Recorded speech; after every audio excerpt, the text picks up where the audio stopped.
बांग्लादेश में तख्ता पलट के बीच देश में हालात गंभीर बने हुए। प्रदर्शनकारियों ने प्रधानमंत्री आवास को अपने कब्जे में ले लिया और उनकी जश्न मनाते तस्वीरें हर तरफ सोशल मीडिया पर वायरल है। पीएम शेख हसीना ने भी देश छोड़ दिया। पहले वो भारत आई और फिर यहां से सीधे विदेश रवाना हो गई। कयास लगाए जा रहे हैं कि वो या तो लंदन के लिए रवाना हो गई या फिर फिनलैंड के लिए। इस वक्त पूरा बांग्लादेश जल रहा है। ऊंचे सरकारी पदों में आरक्षण के खिलाफ पिछले महीने से जारी छात्रों के प्रदर्शन ने देश को ऐसे मोड़ पर ला खड़ा किया है जिससे देश के भविष्य पर फिलहाल संकट के गहरे बादल छाए हुए। ऐसे में बांग्लादेश के नए हालात का भारत पर क्या असर होगा और बांग्लादेश के सत्ता की कमान अब कौन संभालने जा रहा है, चलिए विस्तार से जानते हैं। नमस्कार, मैं शारदा सिंह आपके साथ और आप देख रहे हैं टीबीजे मीडिया की खास पेशकश। दरअसल बांग्लादेश की राजनीति के दो बड़े और प्रमुख चेहरे रहे हैं।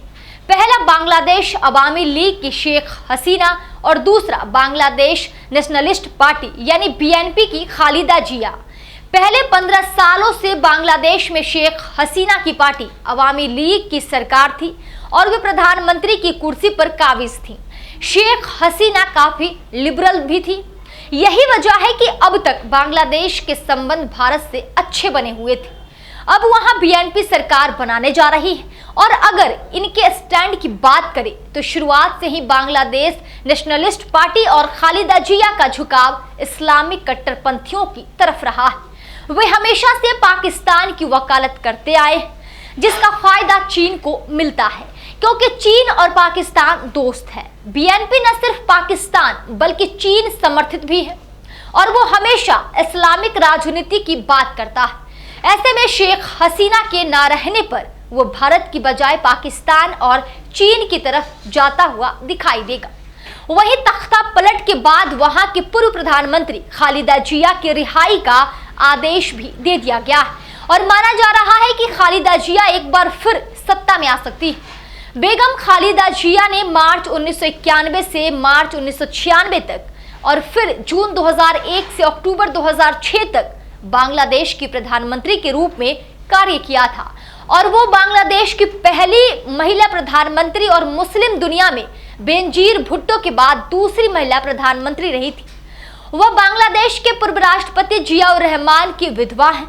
वो साल 1984 से बांग्लादेश नेशनलिस्ट पार्टी यानी बीएनपी के अध्यक्ष और नेता हैं जिसकी स्थापना उनके पति ने साल 1978 में की थी।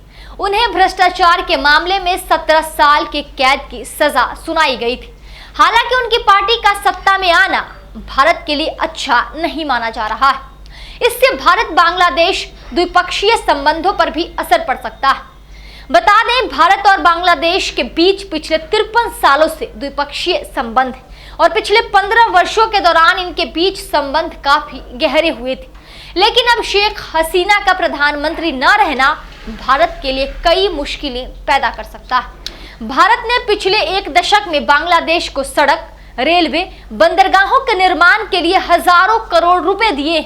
ऐसे में जो स्थिति फिलहाल बांग्लादेश में बन रही है उसका असर भारत के साथ साथ व्यापार पर भी पड़ेगा और इसका फायदा चीन उठा सकता है और वह वहां की कई सरकार के साथ चटगांव पोर्ट को इस्तेमाल करने की अपनी मांग को आगे बढ़ाने का काम करेगा, जिसके बाद वो इसका खुला इस्तेमाल भारत की जासूसी और पूर्वी राज्यों में हिंसा फैलाने के लिए भी कर सकता है। बांग्लादेश के साथ भारत की लगभग 4000 किलोमीटर की सीमा लगती है। लिहाजा चीन और पाकिस्तान जैसे देशों की चुनौतियों को देखते हुए भारत के लिए इस इलाके में ऐसी सरकार की जरूरत है जो उसका दोस्त हो। बांग्लादेश और भारत के रिश्ते बहुत अच्छे रहे हैं लेकिन अब इस तनाव के बाद भारत के खिलाफ वहां काफी विरोध हो रहा है और इसे पाकिस्तानी खुफिया एजेंसी ISI भी इसे बढ़ावा दे रही है। ऐसे में भारत को सचेत रहते हुए कदम उठाने की जरूरत है। फिलहाल इस वीडियो में इतना ही। अगर आपको ये वीडियो पसंद आया हो तो इस पर कमेंट करना और चैनल को सब्सक्राइब करना ना भूलें। तब तक के लिए मुझे दीजिए इजाजत और देखते रहिए टीबीजे मीडिया।